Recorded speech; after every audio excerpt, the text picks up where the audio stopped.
Oi, tudo bem? Namastê.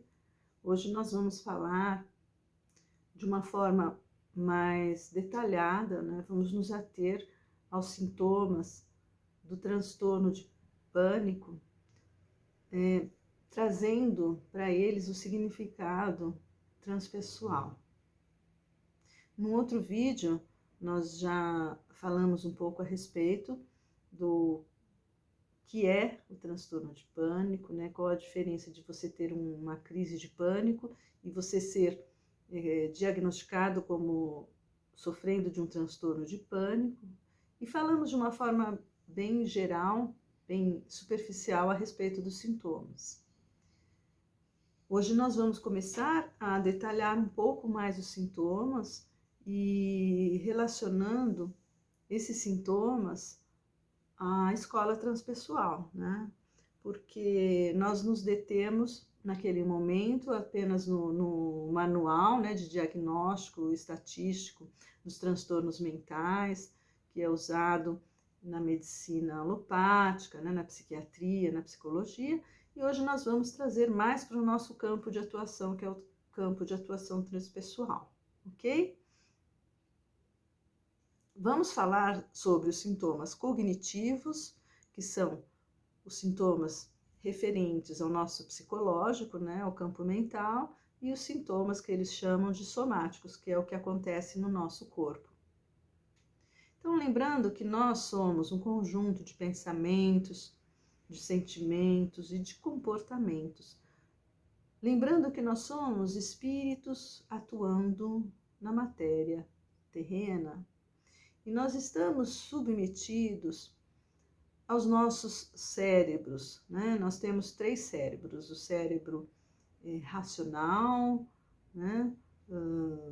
O cérebro límbico, que é o nosso cérebro emocional, e temos também o nosso cérebro reptiliano, que é o cérebro mais primitivo, que controla a nossa respiração, o nosso peristaltismo. O peristaltismo significa se refere aos movimentos, né, dos órgãos, do intestino, estômago, enfim, as funções vegetativas, neurovegetativas. Aí o cérebro emocional é o cérebro límbico, né, aquele que reage às situações como um animal, não é? Um animal, quando se sente em perigo, ele tem uma reação emocional. E esse cérebro emocional, cérebro límbico, que é responsável por essas reações emocionais que nós temos. Além deles, então, do cérebro reptiliano, do cérebro límbico, nós temos o córtex cerebral, que é o nosso cérebro que a gente chama de racional, né, o mais inteligente, responsável por todas as cognições, certo? E que nos diferencia, muitas vezes, dos outros animais. Porém, esse cérebro racional, ele não é capaz de controlar todas as coisas. Então, a gente começa a perceber que num transtorno de ansiedade, que tem como característica a pessoa ter um perfil controlador, né? Tem como característica o medo de amanhã, do amanhã, a preocupação com o que virá. A pessoa, quando tem uma crise de pânico, ela simplesmente tem a percepção de que perdeu completamente o controle. É óbvio que quanto mais você tenta controlar, menos você vai se tornar controladora dos seus próprios sentimentos, do seu próprio corpo. Por quê? Vamos entender que quando a gente quer controlar, a gente tem que arcar com algumas artimanhas, né? E o controle, ele faz com que a gente corra de tudo aquilo que nos traz uma sensação de medo, de perigo. Então, essa é uma característica fundamental em todo ansioso, né? Uma característica básica do ansioso, né? Medo de perder o controle, o medo das coisas que te deixam vulnerável, e uma das coisas mais inerentes, né, à ansiedade do ser humano é o medo da morte. Então, falando sobre o primeiro sintoma, que é o medo de morrer. Quem é que não tem medo de morrer? A morte é algo que nós não temos como controlar, evitar. Ela é inevitável. Nós vivemos num mundo de impermanência e um dia nós vamos nos deparar com a morte. Todo mundo que vive também chega a hora, o momento de morrer. E todo ansioso tem como base esse medo, né? O medo da morte, o medo de não controlar. Lembrando que a morte, ela tem uma singularidade com a perda, né? Eu não posso mais controlar. Eu não posso controlar o inevitável.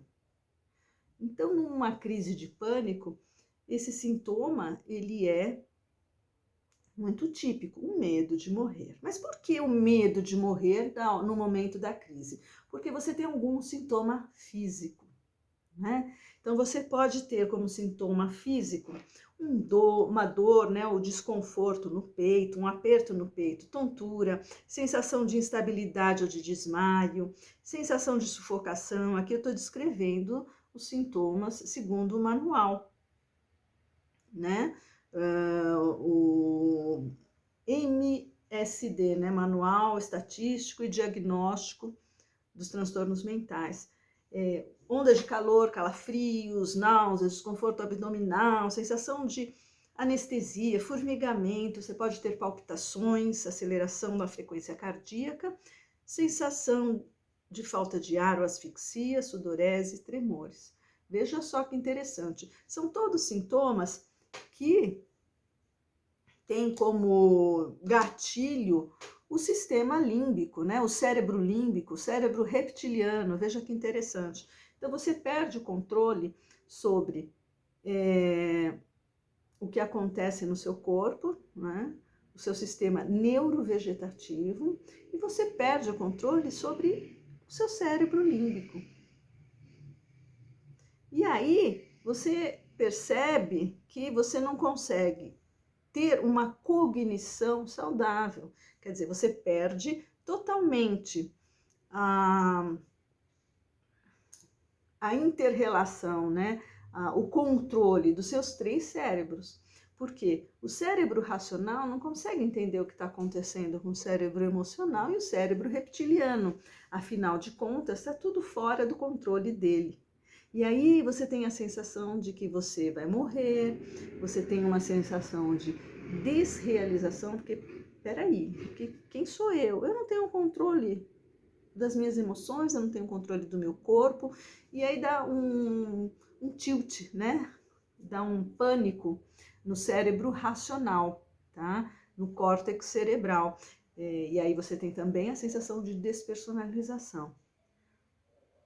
Agora, se você entender que o seu cérebro racional, ele é movido pelos seus pensamentos, aí começa a ficar um pouco mais compreensível toda essa relação com o cérebro límbico e o cérebro reptiliano. Vejamos, tudo aquilo que você aprendeu durante a sua vida formou quem você é, né, desde o seu nascimento. Quando a gente nasce, a gente não tem uma personalidade, né? Nós não sabemos quem nós somos. Nós vamos aprendendo aos poucos e a partir, em média, dos 3 anos de idade, nós entendemos que eu sou eu e você é você, né? Nós temos aquele sentido de eu, de identificação.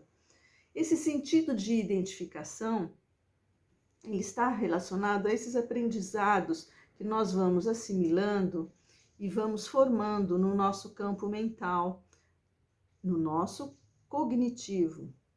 Então, nós vamos acreditando no que nós somos, eu acredito no meu nome, eu acredito que eu sou uma pessoa agradável, eu acredito que eu tenho uma forma de pensar assim, que eu tenho uma forma de me relacionar, né? E eu tenho essa necessidade de me identificar com os meus pensamentos, inclusive. Eu estou o tempo todo pensando.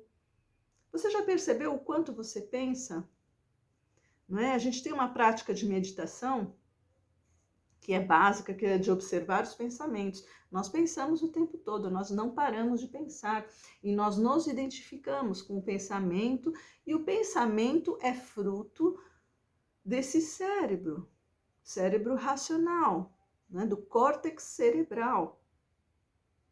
E aí, quando você tem uma crise, o que acontece? Você para de se identificar com esse córtex cerebral. Por quê?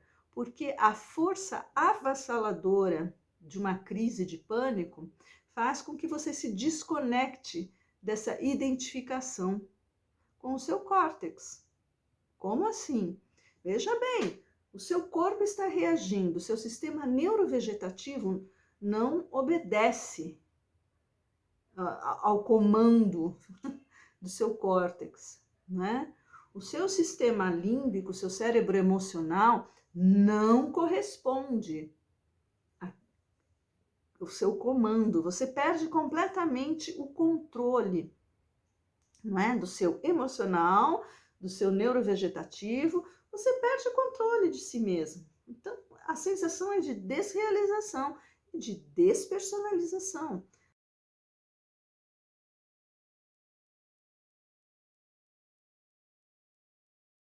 Assim, como se você estivesse numa floresta enfrentando um leão faminto. O seu corpo reage dessa forma, só que isso não é uma realidade. Você está só no seu ambiente de trabalho, ou está conversando com algumas pessoas, ou está dentro de casa, ou está no trânsito, não importa. Não é uma situação em que você esteja na selva, mas o seu corpo reage tal qual. Por hoje é isso. Gostaria de saber quais os sintomas que você tem, como são as suas crises de pânico. Se você se identificou com transtornos de pânico, se você já faz tratamento, conte um pouquinho aqui para mim. Vamos falar sobre o pânico. Fique à vontade para fazer seus comentários. E aí, como é que você tem se identificado com o pânico? Quais são os seus sintomas? Você concorda com isso aqui que eu estou trazendo? O que você está achando? Até a próxima. Namastê.